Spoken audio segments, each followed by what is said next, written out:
There are some things that the gun community says, that people who are alive and active on social media talk about within the idea of self-defense that frankly make me want to pull out my hair. It drives me batty the way that some people talk about self-defense from a legal, from a moral, and from an effective perspective. And one of those that just drives me up a wall is people who say, I'd rather be tried by 12 than carried by 6. And I want to talk today about why I think that is such an incredibly flawed mentality that I want you to take that phrase and throw it in the trash. So the idea of tried by 12 over carried by 6, let's talk about it.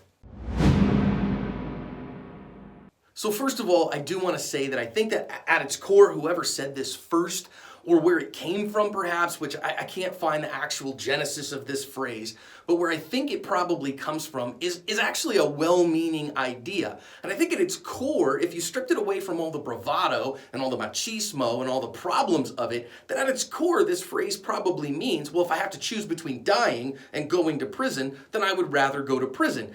And for most people, that's probably the way that we would think about things. Although for some people, maybe depending on your worldview and your religious persuasions, dying may not be as bad as going to prison. However, for most of us, we would say that dying is the ultimate negative outcome, and so therefore going to prison is a better outcome than dying. And so I get that. I'm not saying if all you said was, well, I'd rather go to prison than die, and so therefore if I have to err, if I'm right on the edge of whether or not what I'm doing is lawful, and if I am going to definitely die, well then I'd rather take the chance of it being unlawful. If it's going to kill me, well then I'll take that chance and I'd rather go to prison. But the problem, first of all, is that that's a false dichotomy. So there's this idea that says, well, either I'm going to die or I'm going to go to prison. Well, what about a third choice? What about I don't want to go to prison or die? How about that? How about I don't want to be carried by 6 or tried by 12? How about we try that as an ethic? Because that's my personal ethic. I don't want to be tried. I don't want to go through all that stuff, and I don't want to die. I want to be a moral, legal, correct, effective self-defender. That's the ethic that I try to teach at Active Self-Protection, and that's the ethic that I want you to adopt as well, because it's the only one that says, wait a minute, I want to do all things right. I want to have a positive outcome, not a less negative outcome. The other part of that false dichotomy here that I think that we have to talk about is somebody says, well, if I'm right on the edge, if it's going to cost me my life, or if I'm going to go to prison, then I'd rather go to prison and so I'll do unlawful stuff. Well, guys, here's the reality of things. In every state in the union, if your life is actually in danger, if there's objective, reasonable evidence that you face an imminent deadly threat, well, then you're not going to prison. You have justification to use deadly force in every state in the union in that instance. And therefore, it's not a choice between dying and going to prison. It's a choice between justification and not justification. And if you face an objective, reasonable, deadly threat, then you absolutely can use deadly force. So you don't have to worry about going to prison in that instance.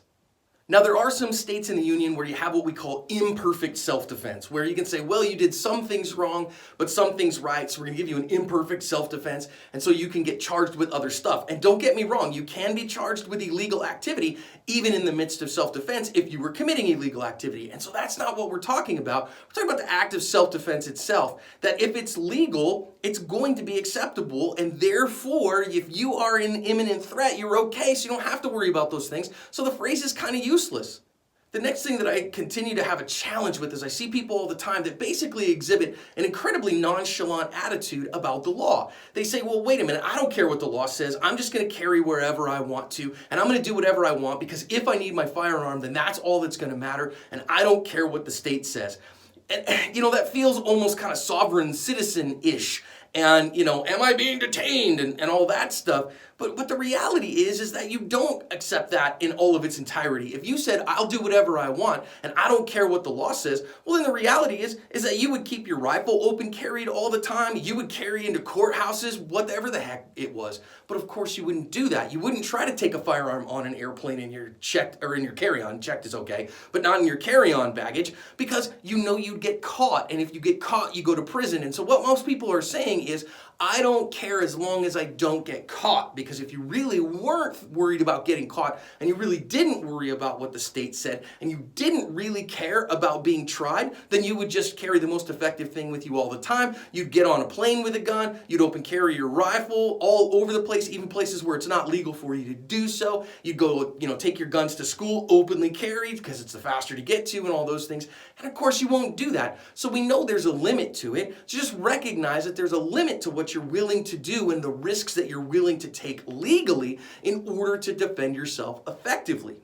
I also want to talk about whether or not it's actually a positive outcome if you do something illegal that protects yourself from potential harm. Again, if you faced an objective, reasonable, deadly threat with your firearm, you're not going to face charges for that, even if you face charges for doing something else, something that was lesser, like a weapons charge or something like that. But let's talk about whether or not that's a positive outcome. Because let's just say, for instance, that you carried your firearm somewhere that you didn't want to, or that you shouldn't have carried your firearm because you don't care what the law says. Oh, okay, fine. Well, if you get caught with that firearm, what's that going to look like for you? Well, that's going to look like, you're going to spend a day in jail or something like that. You're going to have to hire an attorney. And again, depending on the quality of attorney that you hire, you might be paying $300 an hour, $400 an hour, $500 an hour, $600-700 an hour. I can tell you that here in Phoenix, the guy who's known as the self-defense attorney and the gun rights attorney here in the Phoenix metro area, he charges $650 an hour, 10-hour retainer to start answering the phone for you. So you go, well, this is good for me. Now you've just shelled $6,500 out just to get things started. And if this is a small charge, you're talking anywhere from maybe $15,000 or $20,000 to fight those charges, up to $30,000, $40,000, $50,000 to fight those charges. And is that a positive outcome? I don't necessarily think it is. And that doesn't even mention the time that it takes you to fight those. In fact, you're going to have to go to court. You're going to have to go meet with the district attorney. You're going to have to explain to your boss what the heck happened. All those things take time. They take opportunity away from you, and they cause you headaches. So you got to think about those costs as well when you think about defending yourself. Also, I think that there's a mentality here somewhat that says that it's the gun that keeps you safe. I think a lot of people look at their gun as a magic talisman that wards away danger. It's what keeps me safe. When the reality is that's not the case. You keep you safe. There's an adage out there in the firearms community that either you are a weapon and you use tools, or you're a tool and you use weapons. Well, of course, I don't want anybody to be like that. I want you to be the one that says, I'm the one who protects myself. Now, I'd rather have the most effective tools on me that I can. Right now, that's a firearm. And so I keep a handgun on me all the time that I legally can. And then when we get a plasma rifle in the 40-watt range, well, then I'll replace my handgun with that.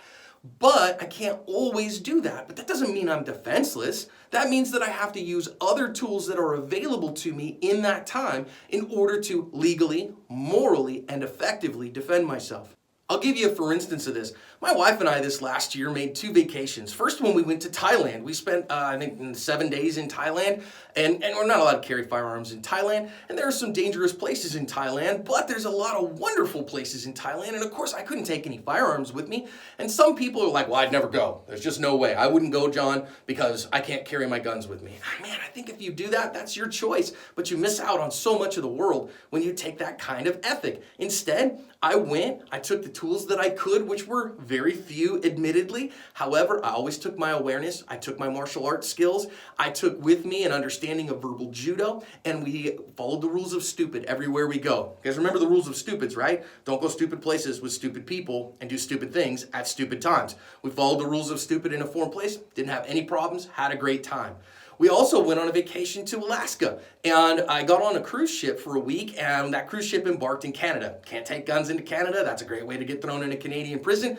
I didn't worry about it, though. I just went. We took the tools that we could. We made sure that we were safe all the time. When we got off the boat in Alaska, it's Alaska. I wasn't really too worried about it. Not a huge population density. We followed the rules of stupid, maintained our awareness, used our verbal judo. We were fine the whole time we were there. Now, don't get me wrong. Would I have preferred to be able to carry my firearm? Sure, I would have. Would it have been better for me if I would have been able to have my pepper spray, my firearm, all my tools on me when I was in Thailand? Sure, absolutely. And I'm probably the guy you'd be okay with. However, I couldn't, and I didn't sweat it. So it wasn't a question of tried by 12 or carried by 6. Instead, the question was, what are the most effective tools that I can use in this situation to protect myself morally, legally, and effectively? So that's a better phrase. It just doesn't roll off the tongue as well. Please hear me. Get rid of the idea of I'd rather be tried by 12 than carried by 6. Instead, ask the question, how can I legally, morally, and effectively defend myself in this situation, in the circumstances that I have, knowing who I am? If that's the attitude that you project and that's the attitude that you adopt, then you're on a path to the best choices for self-defense. Otherwise, you've got your little magic talisman with you and you're setting yourself up for disappointment, for negative outcomes, and for bad things happening to you. And I don't want that. So make sure that you just jettison that phrase. Tried by 12 or carried by 6, bad false dichotomy. Instead, can I morally, legally, and effectively defend myself today? God bless you, everybody. Hope your day is good.